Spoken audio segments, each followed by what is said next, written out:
بسم اللہ الرحمن الرحیم۔ عموماً معاملہ یہ ہوتا ہے کہ جو بندہ فروعاتی مسائل کو اپنا اوڑھنا بچھونا بنا لے، انہیں پر ہی بحث کرے، انہیں پر ہی مناظرے کرے، انہیں پر ہی رات دن تحقیق کرے، اس بندے کے اندر سے پھر دین حق کے لیے لڑنے کی ہمت جو ہے وہ ختم ہی ہو جاتی ہے۔ اس بندے کو پھر ہمت پیدا نہیں ہوتی ہے وہ دین حق کے لیے لڑے یا دین کا دفاع کرے، دین کی مدد کرے، وہ پھر انہی مسائل میں ہی الجھا رہتا ہے۔ جیسے حضرت سیدنا مولا علی رضی اللہ تعالیٰ عنہ کے معاملے میں پچھلے دنوں ہر سال یہی بحث چلتی ہے، آپ کا یوم ولادت کب ہے اور آپ کہاں پیدا ہوئے، تو جشن منانا یا نہیں منانا۔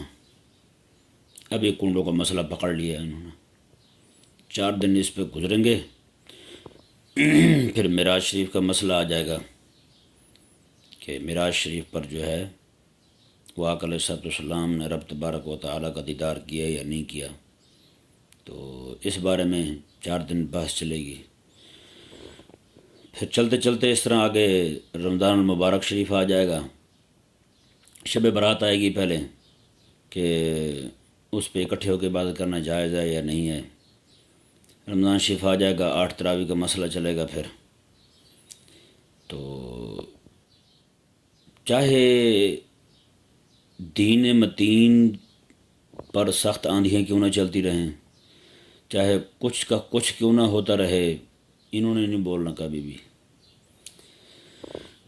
یہ تو آج صورتحال وہی بن چکی ہے جیسے قسطنطنیہ پر حضرت سلطان محمد فاتح ثانی غازی اسلام رحمہ اللہ نے جب حملہ کیا تھا، اس وقت وہاں کی آیا صوفیہ میں وہ ان کا جو گرجا تھا اس وقت نصرانیوں کا، ان کے پادری وہاں بیٹھے مناظرہ کر رہے تھے کہ حضرت سیدنا عیسیٰ علیہ نبینا و علیہ الصلوۃ والسلام کو جب یہودیوں نے نعوذ باللہ صلیب پر لٹکایا تھا، اس وقت آپ نے جو روٹی کھائی تھی وہ روٹی کون سے آٹے کی تھی، اس مسئلے پر لڑ رہے تھے۔ ادھر سلطان محمد فاتح ثانی رحمہ اللہ نے ان پر حملہ کیا اور ان کو تہس نہس کر دیا۔ اسی طرح بغداد معلیٰ پر جب تتاریوں نے حملہ کیا، اس وقت وہاں ہمارے علماء جو تھے وہ بھی مناظرہ کر رہے تھے۔ مناظرہ کیا تھا، کس مسئلے پر مناظرہ تھا، وہ آپ حیران ہو جائیں گے۔ وہ مسئلہ یہ تھا کہ مونچھوں کے اندر سفید بال ہو گئے، اسے اکھیڑنا کیسا ہے، جائز ہے یا ناجائز ہے، یہ ذہن میں رہے۔ اور اس نے پھر انہی علماء کی گردنیں اتار کے ان کے کھوپڑیوں کے مینار تعمیر کیے تھے۔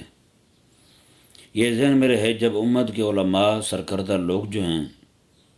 وہ ایسے مسائل میں الجھ کر رہ جائیں، اپنی توانائیاں، اپنی سرگرمیاں انہی معاملات تک محدود کر لیں، تو پھر وہ قوم نظریاتی طور پر کمزور ہو جاتی ہے، پھر اس پر کوئی بھی بندہ حملہ کر دے، انہیں کسی چیز کی پرواہ نہیں ہوتی۔ اب ہوا یہ ہے کہ ایک طرف تو ہمارے لوگوں سے، ہمارے علماء سے یہ برداشت نہیں ہے کہ جناب کو بندہ ان کے جو ایام منا رہے ہیں آج کل آج دن، اس بارے میں کوئی بات کر دے تو اس کے سارے پیچھے چڑھ جائیں گے۔ تو دوسری طرف دین پر جو مرضی حملہ کر دے اس کی کسی کو پرواہ نہیں۔ ابھی پچھلے دنوں پاکستان میں ایک جمہوری بندہ ہے، وہ اس نے یہ بات کی ہے کہ صحبت کے لیے نکاح ہونا ضروری نہیں ہے، جس سے جی چاہے جہاں چاہے بندہ صحبت کر لے، حلال ہے اس کے لیے۔ اب اندازہ لگائیں یہ دین متین کے کتنے بڑے حکم پر اس نے انتہائی سخت جملہ کہا ہے، لیکن مجال ہے ہمارے جو علماء بیٹھے ہیں وہ اس کے بارے میں بولیں۔ ہمارے لوگوں نے ان کو کھلی چھٹی دے رکھی ہے، جو مرضی تمہارا جو چیز چاہے تم کرتے رہو، ہمیں کوئی فکر نہیں ہے۔ تو حضرات محترم، آپ ذرا بیدار ہوں، ذرا جاگیں۔ جن کاموں میں آپ پڑے ہوئے ہیں، جن کاموں میں آپ لگے ہوئے ہیں، جو کام آپ کی ترجیحات میں ہیں، میرے حبیب کریم صلی اللہ علیہ وآلہ وسلم کے دین کو اس سے کوئی نفع نہیں۔ جو کام آپ کر رہے ہیں، جن کاموں میں آپ لگے ہوئے ہیں، خدا کے لیے بیدار ہوں اور دین حق کا دفاع کریں۔ دین متین کریمہ کا صلی اللہ علیہ وآلہ وسلم کا اس پر چاروں جانب سے حملے ہو رہے ہیں، اور آپ جو ہے وہ ان معاملات میں الجھے ہوئے ہیں۔ اس وقت یہ جو میں نے دو باتیں آپ کے سامنے رکھی ہیں، بغداد والی اور قسطنطنیہ والی، ان دونوں باتوں سے یہی معلوم ہوتا ہے، چاہے مومن ہو یا کافر ہو، چاہے مسلمان ہو یا کافر ہو، مسلمان اگر اپنے نظریے سے انحراف کرے گا نا، اپنے دین سے انحراف کرے گا، تو اللہ تبارک و تعالیٰ اس کے ساتھ بھی وہی کرے گا۔ کافر جو ہیں وہ بھی اگر اپنے معاملات جو ہیں ان کو چھوڑ کر کے ان باتوں میں پڑیں گے، تو اللہ تبارک و تعالیٰ ان پر بھی پھر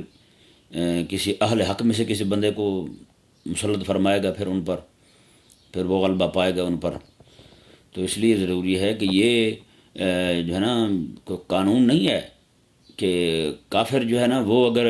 چھوٹی چھوٹی باتوں میں الجھے گا تو اللہ تبارک و تعالیٰ جو ہے مومن کو غلبہ دے دے گا، لیکن مسلمان اگر الجھے گا چھوٹی چھوٹی باتوں میں تو اللہ تعالیٰ اس پر کافر کو غلبہ نہیں دے گا، ضرور ملے گا۔ ہاں، یہ تو آپ دونوں طرف دیکھ لیں، نصرانیوں کے ساتھ کیا ہوا ہے اور مسلمانوں کے ساتھ کیا ہوا ہے، ٹھیک ہے نا۔ مسلمان جو ہے وہ غلبہ حق کے لیے لڑنا چھوڑا انہوں نے، تو پھر یہ ہوا، باطل غالب آیا ان پر، ہاں جی۔ اور نصرانی جو ہیں ان کو تو ویسے نظریے ہی سارے کا سارا غلط ہے، لیکن جب وہ ایسے معاملات میں پڑے ہیں جو ان کے نزدیک اس میں پڑھنا نہیں چاہیے تھا، تو ان پر بھی غلبہ ہوا پھر اہل حق کا۔ اللہ تبارک و تعالیٰ نے اہل حق کو فتح عطا فرمائی۔ یعنی اس سے یہ معلوم ہوتا ہے کہ جب اہل حق جو ہے نا ان کی ترجیحات درست ہوں تو اللہ تبارک و تعالیٰ پھر اہل باطل پر انہیں غلبہ عطا فرماتا ہے۔ لیکن جب اہل حق جو ہیں وہ بھی صرف انہی باتوں میں الجھے ہوئے ہوں تو پھر انہیں مارنے سے، انہیں تکلیف دینے سے، انہیں اذیت دینے سے، انہیں تباہ و برباد کرنے سے کوئی بھی بندہ نہیں روک سکتا۔ اللہ تبارک و تعالی ہمیں سمجھنے کی توفیق عطا فرمائے۔